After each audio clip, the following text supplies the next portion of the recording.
भोला के पिताजी बचपन में ही शांत हो गए थे, इसलिए भोला अपनी माँ के साथ रहता था। भोला की माँ को दिल की बीमारी थी, इस वजह से वो अक्सर बीमार रहती थी। घर का खर्चा चलाना बहुत ही मुश्किल था, इसलिए उसे जो भी काम मिलता वो कर लेता। पर इन सब से भी घर का खर्चा और माँ की दवाइयाँ लाने में बहुत मुश्किल होती। बेटा, मेरी दवाइयाँ खत्म हो गई हैं। माँ, मैं कल ही शहर जाकर तेरी दवाइयाँ ले आऊंगा। ऐसा कहकर वो घर से बाहर निकल जाता है। अब तो बस मेरे पास थोड़े ही पैसे बचे हैं, इसमें माँ की दवाइयाँ तो नहीं आ पाएगी। एक काम करता हूँ, आज ज्यादा काम कर लूंगा। चल भाई भोला, आज तो तुझे बहुत ही मेहनत करनी पड़ेगी। तभी उसकी माँ के चिल्लाने की आवाज आती है। भोला दौड़कर अंदर आता है। माँ, क्या हुआ तुम्हें? बेटा, पता नहीं, बहुत दर्द हो रहा है, मैं हिल भी नहीं पा रही। फिर वो बोल भी नहीं पाती। माँ, क्या हुआ है तुझे? मैं वैद्य जी को बुलाकर लेकर आता हूँ। भोला दौड़ा दौड़ा वैद्य जी के पास जाता है। वैद्य जी। अरे भोला, क्या हुआ? इतना घबराया हुआ क्यों है? वैद्य जी, आप जल्दी से मेरे घर चलिए। मेरी माँ को न जाने क्या हो गया है, वो बोल ही नहीं पा रही है और उसके हाथ पैर भी नहीं हिल रहे हैं। भोला वैद्य जी को लेकर आता है। बेटा, तुम्हारी माँ को लकवा हो गया है। वैद्य जी, तो अब फिर इसका कोई तो इलाज होगा। आपको जो भी इलाज करना है आप कीजिए, जितने पैसे लगेंगे मैं व्यवस्था कर दूंगा। बेटा, मुझे इसके लिए एक खास किस्म का तेल बनाना होगा। इसके लिए मुझे कुछ जड़ी बूटियाँ चाहिए, पर वह जड़ी बूटियाँ हमारे यहाँ पर नहीं मिलती। तो फिर कहाँ मिलती है वैद्य जी?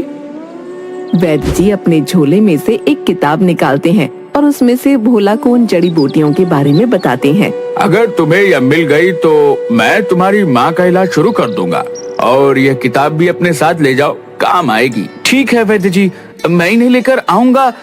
पर यह मिलेगी कहाँ? बेटा, यहाँ से दक्षिण की तरफ जाने पर तुम्हें एक मांसाहारी जंगल मिलेगा। जंगल पार करने पर तुम्हें रंग बिरंगा तालाब मिलेगा, और उस तालाब के बीचों बीच एक अनोखा टापू दिखेगा।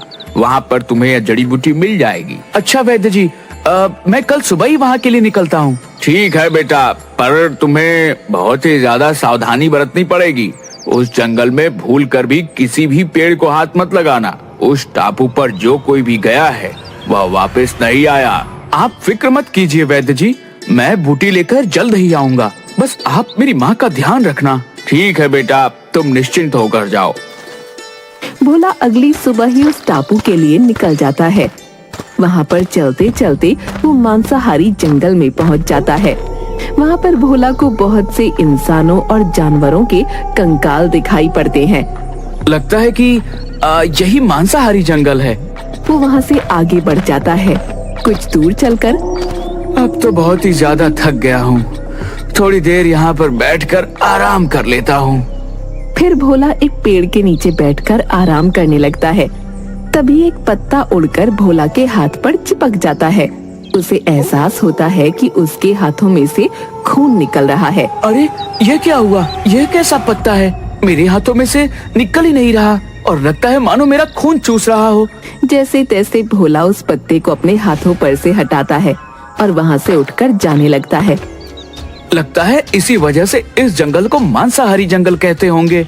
कुछ दूर तक भोला खुद को उन पेड़ों से बचाता है। फिर अचानक से एक पेड़ की जड़ पर पैर रख देता है।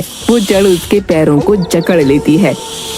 हे भगवान, अब यह क्या नहीं बला है? मेरा पैर! उसे बहुत दर्द होता है और उसके पैरों में से खून निकलने लगता है। वो अपने झोले में से एक खंजर निकालता है और उस खंजर से उस जड़ को काट देता है और वहाँ से भागने लगता है।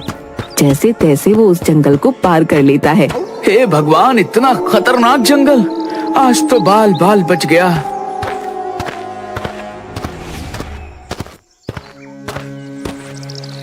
कुछ दूर चलने पर उसे एक तालाब दिखता है। उस तालाब के अंदर एक टापू दिखता है।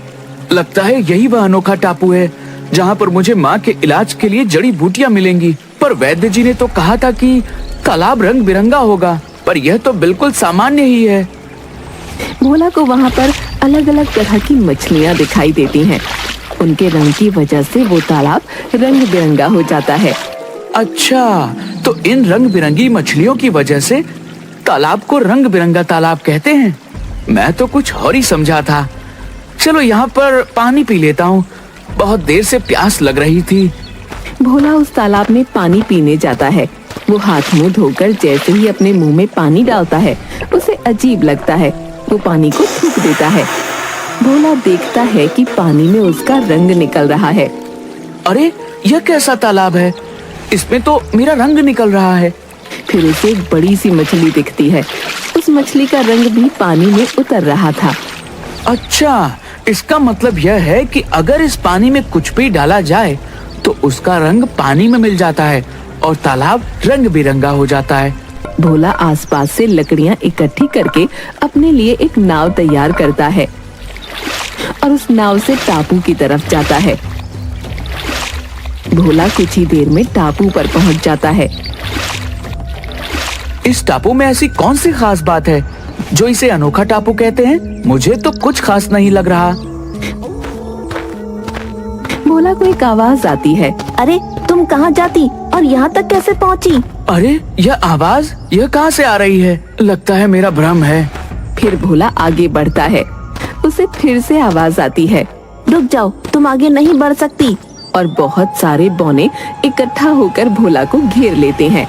तुम कौन होती और यहाँ कैसे पहुँची? मुझे तो लगती है हमें इसे सरदार के पास लेकर जाना होती। अरे सरदार को बड़ी बड़ी बातों में क्यों परेशान करना होती?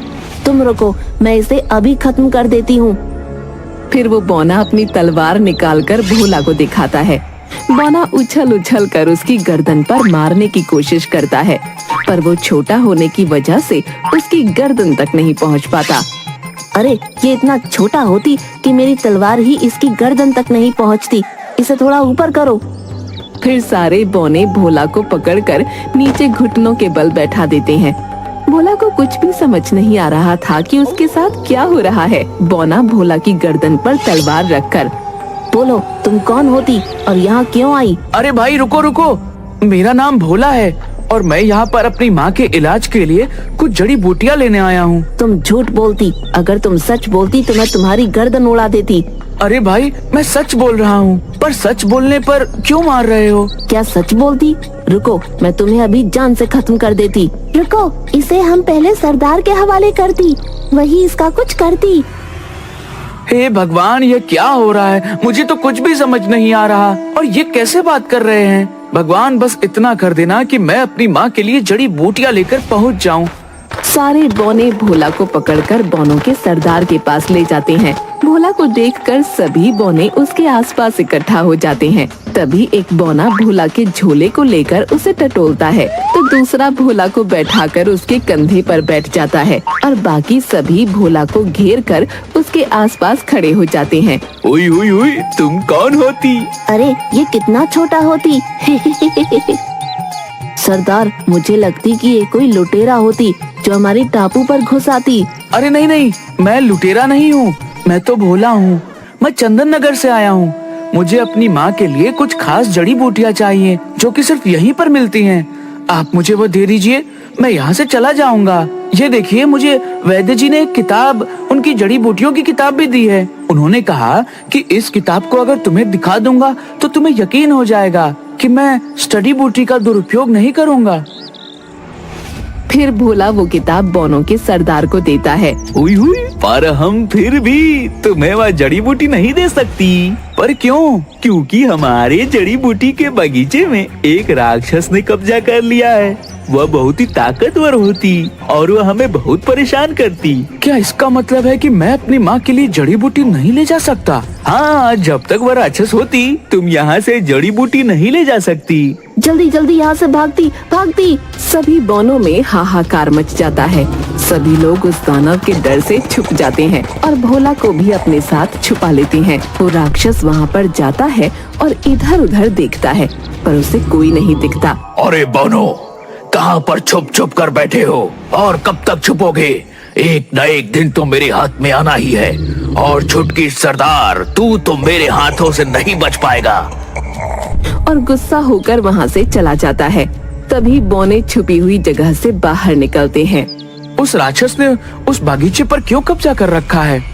क्योंकि वह राक्षस कहती कि उसने बहुत समय पहले उस जगह पर खजाना छुपा कर रखती और अब हमने वहाँ पर बगीचा बना लेती। इस वजह से वह राक्षस हमें परेशान करती, हमें मारती और हमारे बगीचे को खत्म कर देती। उसने हमारा आधा बगीचा ऐसे ही खत्म कर दी। मतलब अगर मुझे माँ के लिए जड़ी बूटी ले जानी है तो मुझे इस राक्षस से लड़ना पड़ेगा। मैं तुम्हारी मदद करूंगा। मैं उस राक्षस से उस बागीचे को बचाऊंगा। सभी बौने खुश हो जाते हैं। क्या तुम उस राक्षस से हमें बचाती? हाँ, मैं बचाऊंगा उस राक्षस से। मैं तुम्हारी मदद करूंगा। सभी बौने खुश होकर भोला के आसपास नाचने लगते हैं। हमारे यहाँ मेहमान आया है तो इस खुशी में आज दावत होती। फिर शाम को दावत होती है। सभी बौने बारी बारी से भोला को कुछ न कुछ खिलाते हैं। अरे बस, मेरा पेट भर गया और मैं अब कुछ नहीं खा सकता। पर बौने उसकी बात नहीं सुनते और उसे खिलाते ही जाते हैं। फिर भोला जोर से डकार लेता है, फिर पेट पर हाथ फेरता है और जोर से पाद मारता है। इतनी गंदी बदबू से एक बौना बेहोश हो जाता है। अरे भाइयों, मुझे माफ कर दो। मैं जानती कि ये होश कैसे आती। वो बौना होश में आ जाता है। अच्छा, अब खाना पीना तो बहुत हो गया, पर मुझे यह बताओ कि हम उस दानव को कैसे मार सकते हैं? वह तो हमें बौना दादा से ही पूछना होती, वही हमें बता सकती। बौना दादा, ये कौन है? ये हमारे टापू के सबसे बुजुर्ग बौने हैं। फिर भोला और बौने मिलकर बौना दादा के पास जाते हैं। बौना दादा, हमारे यहाँ मेहमान आई है। यह हमें उस राक्षस के चंगुल से बचाएगी। क्या तुम सच कहती? वो हमें राक्षस से बचाती। हाँ बौना दादा, मुझे अपनी माँ के इलाज के लिए जड़ी बूटी की जरूरत है। बस आप मुझे यह बताइए कि मैं उस राक्षस को कैसे मार सकता हूँ? उस राक्षस की जान उसकी पूंछ में होती। अगर तुम उसकी पूंछ काट देंगे तो वह राक्षस मर जाती, पर आज तक ऐसा कोई भी नहीं कर पाई। हमें तो उस राक्षस के सामने खड़े होने की भी डर लगती। मैं करूँगा उस राक्षस का सामना। तभी एक बौना वहाँ आ जाता है। वह राक्षस फिर से आ जाती, जल्दी जल्दी छुप जाती। नहीं, अब भागने की जरूरत नहीं है। मैं करूँगा उस राक्षस का सामना। फिर सभी उस राक्षस के आसपास इकट्ठा हो जाते हैं और भोला भी वहाँ पर होता है। अरे इस बौने की बस्ती में यह इंसान कहाँ से आ गया? ए राक्षस, चला जा यहाँ से। चला जाऊं? तो अच्छा, तो अब मुझे मरवाने के लिए तुम इंसान की मदद लोगे? हाँ, ये हमें तुमसे बचाती। तो मैं भी देखता हूँ कि यह कैसे मेरा सामना करेगा।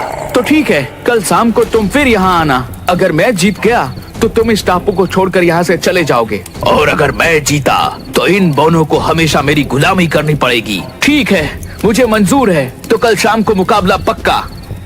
वो राक्षस चुनौती स्वीकार करके फिर से बगीचे में लौट जाता है। फिर बौने और भोला मिलकर योजना बनाते हैं। कल शाम को जब मुकाबला होगा तो मैं लड़ाई से उस राक्षस का ध्यान भटकाऊंगा। तभी मेरे पीछे से जाकर उसकी पूंछ में आग लगा देना। सभी बौने शाम को मुकाबले की तैयारी करते हैं। शाम को राक्षस फिर से आ जाता है। ए इंसान, तैयार है हारने के लिए? हाँ, मैं तैयार हूँ। फिर भोला और राक्षस दोनों का मुकाबला शुरू हो जाता है। राक्षस खड़ा होता है और भोला राक्षस को मारने के लिए जाता है, पर उल्टा भोला ही नीचे गिर जाता है। अरे बाप रे, यह राक्षस तो इतना ताकतवर है, मैं इसका सामना कैसे करूँगा? फिर राक्षस भोला को दोनों हाथों से उठाकर हवा में उठा देता है और भोला को नीचे फेंक देता है। भोला को दिन में ही तारे दिखने लगते हैं। फिर भोला खुद को बचाने के लिए उस राक्षस के आगे आगे भागने लगता है। अपने आप को इस राक्षस से खुद को कैसे बचाऊं? यह तो मेरी जान ही ले लेगा। हाँ, मैं धूल उसकी आंखों में उड़ा देता हूँ।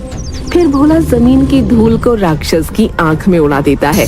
राक्षस को कुछ नजर नहीं आता और वो चिल्लाने लगता है। तभी एक बौना पीछे से उसकी पूंछ में आग लगा देता है।